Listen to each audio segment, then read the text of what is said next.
Hello, and welcome back to the Healthy Foundations YouTube channel. Today, we are actually in my office, which I have been trying to decide on a paint color for a long time. So you're going to see these little testers that I have strips of paint behind me in the video today because I've been trying to redo my office and I just don't know what I want to do with it. So just, pay no attention to that. So today, for the month of May, we are talking about motherhood and nutrition.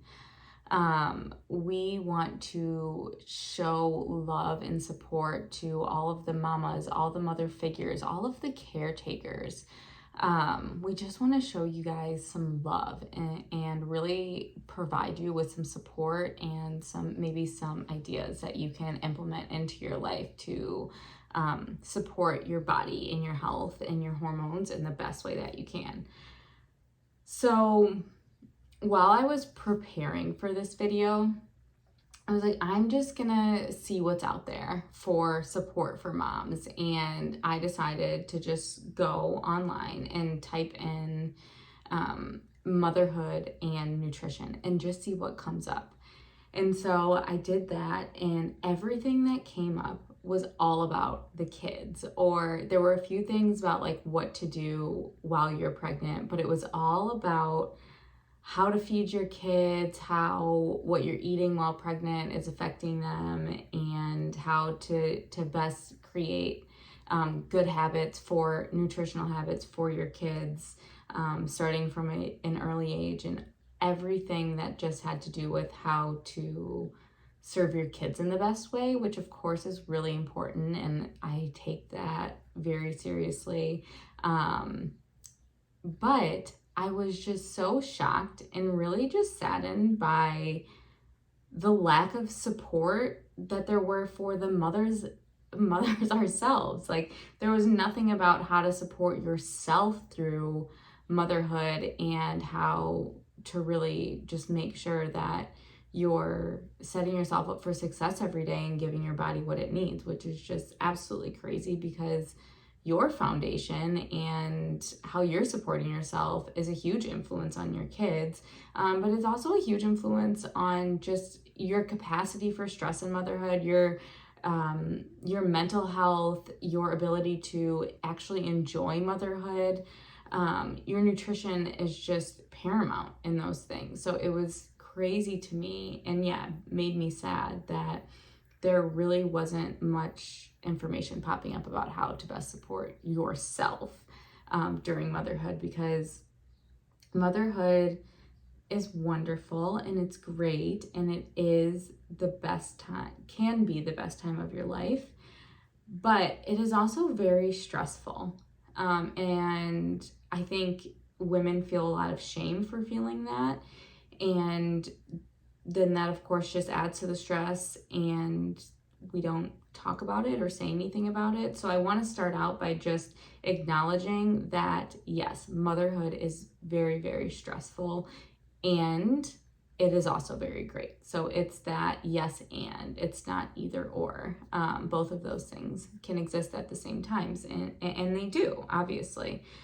So I wanted to acknowledge that, and I wanted to just walk you through how you can best support yourself on a day-to-day basis, just small things that you can start to implement into your everyday, whether you're a working mom, whether you're at home with your kids.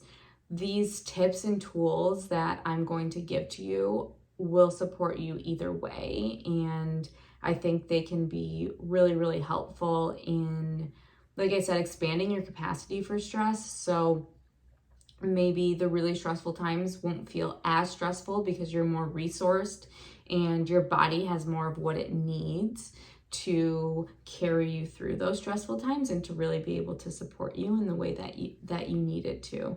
So let's get to them.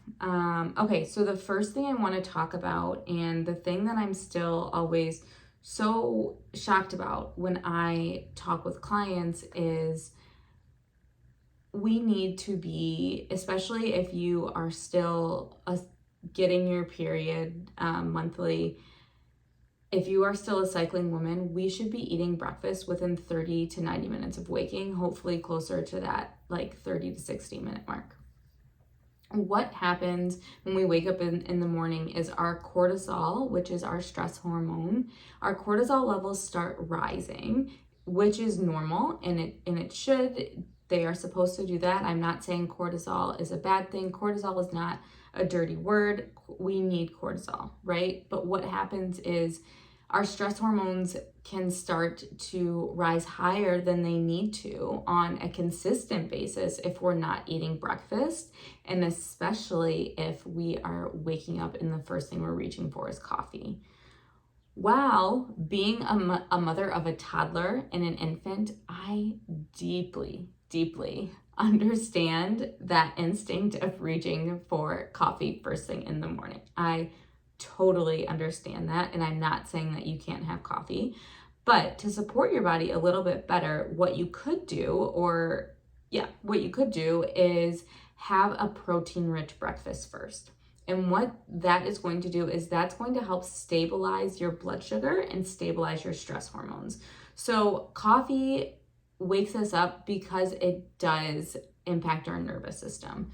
And without properly supporting your body to really be able to handle the impact that coffee has on your nervous system, our stress hormones, like I said, rise higher than they need to on a consistent basis. And then that will start to actually deplete the nutrients in our bodies. And there's just a whole cascading effect of what happens when we have consistently high stress levels. On top of, so if your coffee's raising your stress levels right away in the morning, and then you are rushing around going to work, or you're just with your kids all day, which is stressful in and of itself, then your stress levels are just going to be much higher than normal. Your blood sugar is going to feel like a roller coaster, so you're going to feel really low lows. You'll feel irritable, and then you'll also probably have a lot of cravings and like have that feeling of like just never really feeling satiated or full. But one way to avoid all of that is to give yourself a good foundation by eating a protein-rich breakfast in the morning within 30 to 90 minutes of waking up. And when I say protein-rich, I would say aiming for about 25 to 30 grams of protein at breakfast time. The more, the better. And you'll notice that your moods are much better. When women do this, they tell me that they feel like they can be a better mom. They're less irritable, they have less cravings, their blood sugar isn't getting super low between meals, because they're really giving themselves that good foundation starting with breakfast.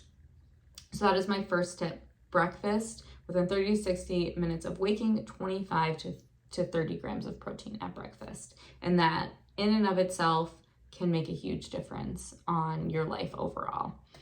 The next thing that I wanted to talk about is eating actual meals throughout the day. As mothers, especially if you're home with your kids, it's really easy to just pick off their plates or just like eat their leftovers instead of sitting down and eating a meal for yourself. Again, I have a toddler and an infant, so I deeply understand that instinct and how that may feel easier in the moment than sitting down and actually feeding yourself or having to think about what to feed yourself, because you are making a million different decisions, whether you're home with your kids or whether you're working. All day you have a ton of different decisions to make, so it can be easier to just like snack or grab things here and there. But my next tip is to sit down and have 3 regular meals a day. So starting with that breakfast, lunchtime, and then an earlier dinner time, trying to have about for around 4 to 5 hours between meals to really give your body time to digest. But when you have those regular meals and you actually put thought into what you're eating, then your body actually gets the nutrients that it needs to support the energetic demands on you. as well as still be able to have things like balanced hormones, balanced stress levels, being able to sleep well at night, eating regular meals that have the right balance of protein, fat, and carbohydrates really, really, really impact your ability to, or your capacity to manage your life on a day-to-day basis. So sitting down to eat 3 regular meals each day, while it may feel like a task and just another thing to do, if you start to prioritize this, I have no doubt that you will feel a greater capacity to handle your life as a whole. So eating 3 regular meals a day is my second tip. And then my last tip is to make sure you are hydrating yourself properly each day. So hydration, the general rule is to drink half your body weight in ounces of water each day, which works for some people. For some people, that's too much. For some people, it's not enough. But I think what matters even more than that is the actual water that you're consuming. So you should be drinking filtered water. Filtered water is good, and there are a lot of things we want to filter out of our water that our water is treated with, and that's just found naturally in our water. So that's good to drink filtered water. But when we filter out the bad stuff, we're also filtering out the good stuff, like minerals in our water that our bodies deeply need. We often just talk about macronutrients, and we don't talk about micronutrients and how important they are. And what's actually interesting is when you are in more stressful times, like the season of motherhood, your minerals get depleted faster. So that's when a lot of women will start to see fatigue, having weight issues, like gaining weight for no reason, or having issues losing weight, or just feeling burnt out. Those things can point to a mineral deficiency. So one way to just make sure you're supporting your body every day is hydrating well and having electrolytes. So electrolytes are literally like little electric signals to your cells, and it really zaps them and allows them to really give your body the energy that it needs and support many different hormone functions, support, like I said, your energy level. It supports your metabolism. It supports your stress levels. So I suggest either one thing you can do is you can add a pinch of sea salt and maybe a squeeze of lemon or lime or some sort of citrus to your water that you're drinking a couple times a day. Another way you can do it is by using little electrolyte packets. I definitely recommend doing one that is sugar-free, because you don't want to be adding in a bunch of added sugars, but adding in electrolytes can really help make sure that you're getting some of the minerals that you need.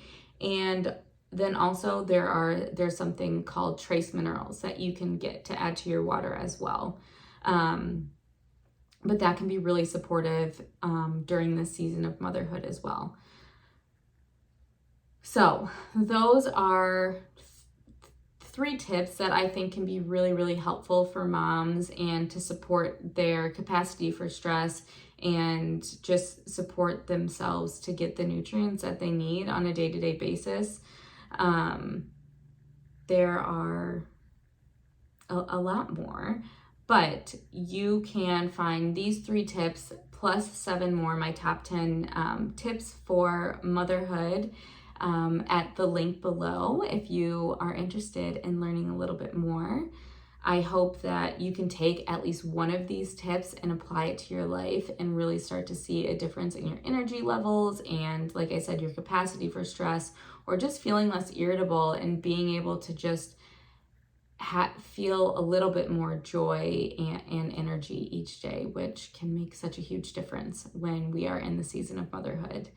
And to all of the moms, I hope you have a wonderful, not just Mother's Day, but really celebrate yourself all throughout the month of May, because we all deserve it. We do so, so much.